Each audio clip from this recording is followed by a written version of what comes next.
ইরানের পারমাণবিক কর্মসূচি ঘিরে চলছে বিশ্বের সবচেয়ে জটিল এবং রহস্যময় ছায়াযুদ্ধ। সুপ্রিয় দর্শক, আজ আমরা জানব কিভাবে শুরু হলো ইরানের পারমাণবিক যাত্রা, কেন যুক্তরাষ্ট্র এই যাত্রাকে এতটা ভয় পায়, কেন এই প্রকল্পের সাথে যুক্ত শীর্ষ বিজ্ঞানীদের একে একে পৃথিবী থেকে সরে যেতে হলো। শুনে অবাক হবেন, যুক্তরাষ্ট্রের অ্যাটমস ফর পিস প্রকল্পের আওতায় ইরানের পারমাণবিক কর্মসূচি শুরু হয় 1950-এর দশকে। তখন ইরানের মিত্র ছিল আমেরিকা, কিন্তু 1979 সালে ইসলামী বিপ্লব সবকিছু পাল্টে দেয়। শাহের পতনের পর আমেরিকার সঙ্গে সম্পর্ক ছিন্ন হয়ে যায় ইরানের এবং থেমে যায় পারমাণবিক কর্মসূচি। এরপর 1980 এবং 90-এর দশকে ইরান আবারও গবেষণা শুরু করে। তখন তারা বলে যে তাদের লক্ষ্য হলো স্বাধীনভাবে পরমাণু শক্তি উৎপাদন করা। 2000-এর দশকে ইরান ইউরেনিয়াম সমৃদ্ধ করা শুরু করে। এটি পারমাণবিক অস্ত্র তৈরির জন্য একটা গুরুত্বপূর্ণ ধাপ। এই কারণে পশ্চিমা বিশ্ব, বিশেষ করে যুক্তরাষ্ট্র, উদ্বিগ্ন হয়ে ওঠে।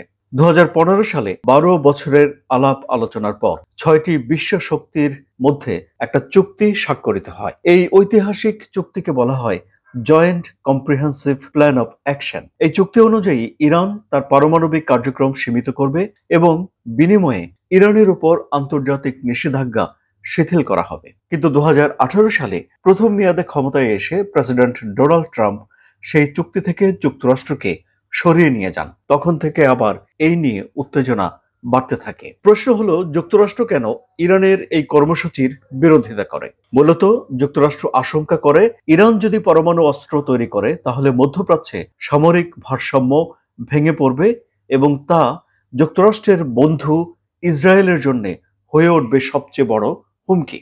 তাই যুক্তরাষ্ট্র সবসময় ইরানের এই উদ্যোগকে রুখে দিতে চায়, চুক্তি দিয়ে, নিষেধাজ্ঞা দিয়ে, যেভাবে পারে সেভাবে। এই পারমাণবিক যাত্রায় ইরান একের পর এক তাদের শীর্ষ বিজ্ঞানীদের হারিয়েছে। সেসব হত্যাকাণ্ডগুলো রহস্যময়। এই হত্যাকাণ্ড স্পাই থ্রিলার সিনেমাকেও হার মানাবে।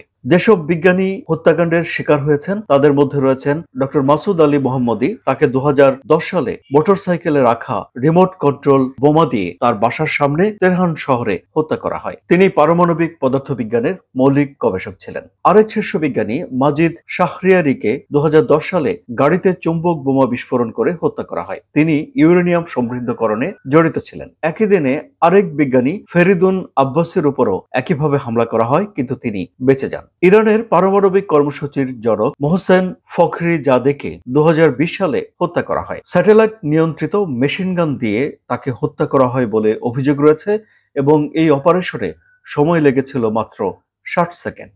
ইসলামিক রেভলিউশনারি গার্ডের গোপন অপারেশন কর্মকর্তা হাসান সায়াদ খোদাইকে হত্যা করা হয় 2022 সালে। বাইকে আসা বন্দুকধারীরা তাকে গুলি করে পালিয়ে যায়। ইরান বারবার দাবি করে আসছে যে এসব হত্যাকাণ্ড পরিচালনা করেছে ইসরায়েলের গোয়েন্দা সংস্থা মোসাদ। ইরান বলছে যে এসবের উদ্দেশ্য হলো ইরানের পারমাণবিক কর্মসূচিকে থামানো। কিন্তু ইসরায়েল কখনো এসব হত্যাকাণ্ডের দায় স্বীকার করেনি। বিশেষজ্ঞরা বলছেন যে এই হত্যাকাণ্ডগুলো শুধু কয়েকজন বিজ্ঞানীর জীবন শেষ করেনি, বরং এই হত্যাকাণ্ডগুলো আন্তর্জাতিক রাজনীতির অনেক হিসাব নিকাশ বদলে দিয়েছে।